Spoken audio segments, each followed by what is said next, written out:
மாரியம்மாள் இன்றைய காலையில் முதலாக என்னுடைய தேர்தல் பரப்புரையை செடல் மாரியம்மன் கோயிலில் மாரியம்மனை வழிபட்டு என் பிரச்சாரத்தை தொடக்கவில்லை. தமிழ்நாட்டின் முதலமைச்சர் அண்ணன் தளபதி அவர்களின்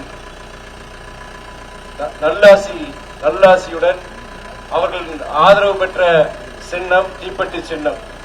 தமிழ்நாட்டுக்காக தன் வாழ்நாளெல்லாம் போராடிய எங்கள் தலைவர் வைகோவின் ஆதரவு பெற்ற சின்னம் தீப்பெட்டி சின்னம்.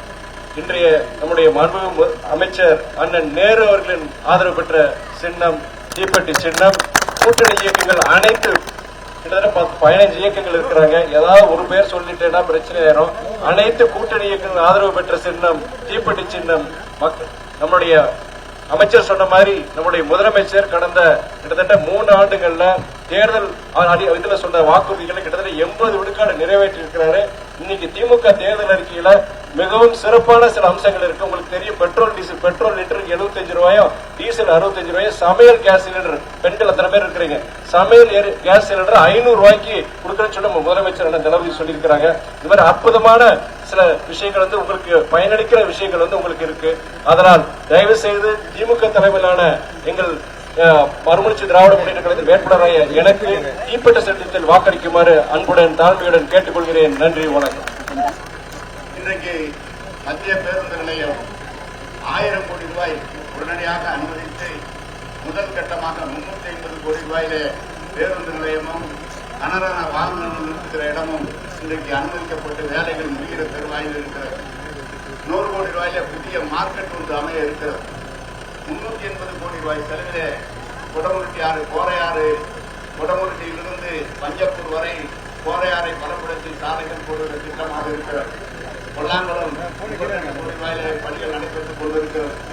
மருத்துவமனை, பெரிய மருத்துவமனை, மகாத்மா காந்தி மருத்துவமனையிலே 132 கோடி ரூபாய் செலவிலே புதிய 7 அடுக்கு மாளிகை அந்த கட்டிடம் கட்டப்பட்டுக் கொண்டிருக்கிறது.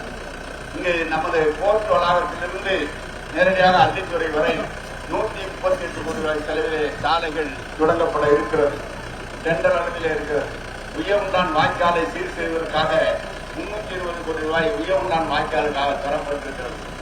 காவிரி பாலம் பழுதுபட்டது என்று சொன்னவுடன் 130 ரூபாய் கோடி செலவிலே புதிய காவிரி பாலம் கட்டுவதற்குரிய பணியை நம்முடைய முதலமைச்சர் வழங்கி இப்போது டெண்டர் விடப்பட்டிருக்கிறது. இங்கு எலிவேட்டட் ஹைவே சிந்தாமணியிலிருந்து நம்முடைய மத்திய பேருந்து நிலையம் வரை மேல்மாடி ரோடு, எலிவேட்டட் ஹைவே ரோடு போடுவதற்கு அனுமதி அளித்து முதல் கட்டமாக சிந்தாமணியிலிருந்து கோரையாறு வரை நமது குடமுருட்டி வரை அந்த பாலம் நடைபெற இருக்கிறது. புதிய கூட்டு குடிநீர் திட்டம் ஏற்கனவே கலைஞர் காலத்தில் இருந்தது போல இப்போது மீண்டும் புதிய கூட்டு குடிநீர் திட்டத்திற்கு திட்டம் வகுக்கப்பட்டிருக்கிறது.